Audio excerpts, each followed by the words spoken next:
My dying grandmother made me promise to use the key until she was gone, and now I understand why. My grandmother pressed a brass key into my palm 3 days before she died. She whispered, "The bookshelf in the basement. Promise me you'll wait until I'm gone." I thought it was the morphine talking. Grandma Rosemary had been slipping in and out of consciousness for weeks, saying strange things about unfinished business and debts that needed settling. I tucked the key into my pocket and forgot about it until after the funeral. My Uncle Warren gave the eulogy. He talked about what a generous woman Grandma had been, how she'd helped him start his construction business 15 years ago, how she'd been like a second mother to everyone in the family. I watched my mother's jaw tighten from across the church. She'd been estranged from Warren for nearly a decade, and she always refused to tell me why. After the burial, I drove to Grandma's house alone. The bookshelf in the basement was old oak, impossibly heavy, filled with dusty encyclopedias no one had touched in years. Behind it, I discovered a door I'd never noticed in all my childhood visits. The brass key fit perfectly into the rusted lock. The room was small, maybe 8 by 10 feet. A single table sat in the center with a sealed envelope addressed to me. Next to it was a plastic bag containing dozens of white pills and a toxicology report from a private laboratory dated 6 months earlier. My hands shook as I read Grandma's letter. Warren had been switching her heart medication for months. The pills he'd been giving her contained a compound that mimicked heart failure symptoms,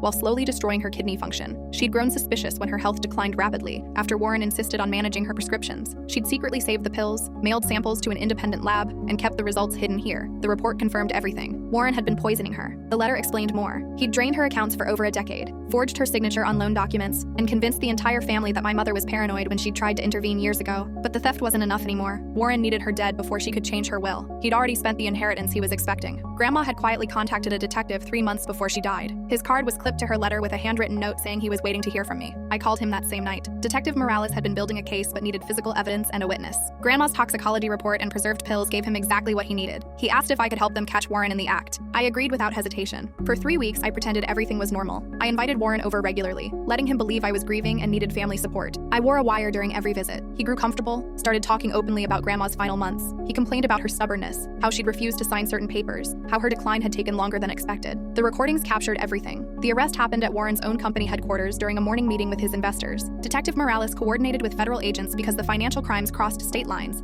and the poisoning elevated everything to attempted murder charges. Warren was presenting quarterly earnings when 6 officers walked through the conference room doors. His business partners watched in stunned silence as he was handcuffed in front of the projector screen, still displaying profit charts built on stolen money. My mother stood outside the building that morning. She'd asked to be there. 15 years of being called a liar, 15 years of exclusion from family gatherings, 15 years of being painted as the jealous sister who couldn't accept Warren's success. She watched them escort her brother to the patrol car and said nothing. She didn't need to. The trial lasted 4 months. The prosecution presented the toxicology evidence, the recordings, and testimony from 3 medical experts who confirmed the poisoning had accelerated Grandma's death by at least 2 years. Warren's defense crumbled completely. The jury deliberated for 6 hours. First-degree attempted murder, aggravated elder abuse, financial exploitation resulting in death, fraud across multiple states. Warren received 34 years in federal prison with no possibility of parole. He was 61 years old. He will die behind bars.